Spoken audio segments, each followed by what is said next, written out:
আসসালামু আলাইকুম। ইউকে বাংলা পালসের পক্ষ থেকে আপনাকে আমি স্বাগত জানাচ্ছি, সাজু আহমদ। আপনি দেখেছেন প্রায় 16 লাখ মানুষ এই দেশে ওয়ার্ক পারমিট এসেছেন এবং সরকার লিগাল সিস্টেমের পরিবর্তনের মাধ্যমে চাচ্ছে যে তাদের 5 বছর থেকে 15 বছরে তাদের ইনডিফিনিট লিভ টু রিমেইন নিয়ে যেতে, এবং এইটার ব্যাপারে একটা কনসালটেশন শুরু হয়েছে। সো আপনি একজন আইনজীবী, একজন ব্যবসায়ী এবং একটা কমিউনিটি নেতা হিসাবে আপনি কি মনে করেন যে কতটুকু ইম্পর্টেন্ট এই কনসালটেশনে অংশগ্রহণ করা, এবং আমাদের কমিউনিটির সবাই ব্যবসায়ী সহ সংগঠন কিভাবে অংশগ্রহণ করতে পারে?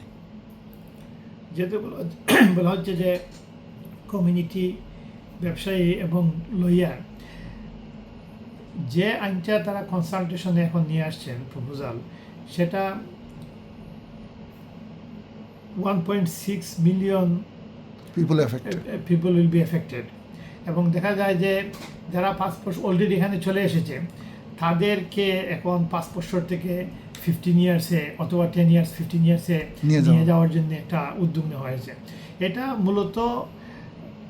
মূলত এটা কিন্তু ব্রিটিশ ভ্যালুজের এগেনস্টে। এই ব্রিটিশ ভ্যালুজের হলো যে কোনো আইন রেট্রোস্পেক্টিভ হয় না, কিন্তু এখন দেখা যাচ্ছে যে যারা ব্যাকওয়ার্ড যাবে না, রেট্রোস্পেক্টিভ হয় না, ব্যাকওয়ার্ড মানে পিছন দিকে যায় না।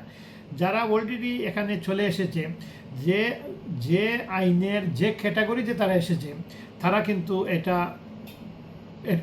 থেকে হঠাৎ করে এনে তারপরে ব্যাকওয়ার্ড নেওয়ার কোনো সুযোগ নেই, অতীতে হয় না এরকম। কিন্তু এখন তারা গভর্নমেন্ট তাদের পলিটিক্যাল পরিস্থিতি ট্যাকল দেওয়ার জন্য এ ধরনের একটা রাষ্ট্রিক ডিসিশন নিতে যাচ্ছে, যার জন্য তারা একটা এই কনসালটেশনের আয়োজন করেছে। তাই আমার মনে হয় যে এটা মানে এত সহজ হবে না যদি এই যে এফেক্টেড পার্টিগুলা খুব স্ট্রংলি কনসালটেশন পার্টিসিপেট করে, সেই সাথে রিলেভেন্ট পার্টি যেগুলো আছে, যেমন এমপ্লয়াররা আছেন, বিভিন্ন কমিউনিটি অর্গানাইজেশন আছেন, তারপরে ব্যবসায়ীরা আছেন, তারা সবাই যদি মানে অ্যাক্টিভলি এই কনসালটেশনে পার্টিসিপেট করেন এবং তার বিরুদ্ধে যুক্তি দিয়ে তাদের প্রপোজালগুলো উপস্থাপন করেন, তাও আমার মনে হয় এই আইন, এই কনসালটেশন তেমন করে সফল হওয়ার সম্ভাবনা খুবই কম। কারণ এই আইনে 16 লাখ মানুষ কিন্তু ইনজাস্টিসের শিকার হবে। এবং ব্রিটিশ ল্যান্ডে অতীতে এরকম হয়েছে বলে আমার মনে হয় না। কারণ আমরা যে ইমিগ্রেশন সিস্টেমে দেখেছি যে একজন মানুষ যদি যে তারিখে ইন করবে, ওই তারিখে যে ক্যাটাগরি, যে কন্ডিশনের উপর তাকে ভিসা দেওয়া হয়, পরবর্তীতে ঠিক ওই সেম কন্ডিশন কিন্তু ইউজ করতে পারে এবং এটার মধ্যে থাকে। এই যে 1.6 মিলিয়ন বা 16 লাখ মানুষকে ওয়ার্ক পারমিট দিয়ে আনা হয়েছে, তাদের মাঝখানে এসে তারা কিন্তু এসেছে এই জিনিসটা, সুযোগটা জেনেই এসেছে, এবং এই জন্য তাদের ইনভেস্টমেন্ট, তাদের সব কিছু যা করার তার করে এসেছে।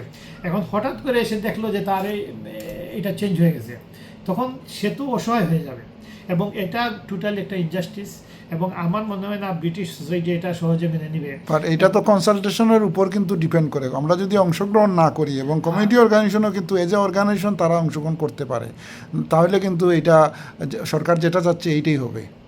এটা ঠিক, কিন্তু এটা যেহেতু ইমিগ্রেশন ইস্যু এবং এই রিফর্মের উত্থানের বদৌলতে অন্যান্য দলগুলো এটা নিয়ে খুব চিন্তিত, সেই জন্য কিন্তু ওদেরকে ট্যাকল দেওয়ার জন্য এই সিদ্ধান্তটা নিয়ে এসেছে তারা। এবং এই সিদ্ধান্ত সাধারণই কিন্তু এর বিরোধিতা করতো, কিন্তু এখন তারা করবে না এই জন্যে যাতে করে পলিটিক্যাল সিচুয়েশনটা তাদের ফেভারে থাকে। তাই আমাদের কমিউনিটির, বিশেষ করে এথনিক মাইনরিটি গ্রুপ যারা আছেন, তাদেরকে এগিয়ে আসতে হবে এবং তাদের ফুল ভয়েস রেজ করতে হবে। বিভিন্ন সেক্টরে যারা আছেন, রিলেভেন্ট পার্টি, এফেক্টেড পার্টি, অথবা প্রেশার গ্রুপ, ভলেন্টিয়ার্স, যারা মানে অন্যান্য থার্ড পার্টিজ, তারা যদি সবাই একটি ভূমিকা পালন করে এবং কনসালটেশনে পার্টিসিপেট করে, তাইলে আমার মনে হয় এটা একটা সুফল পাওয়া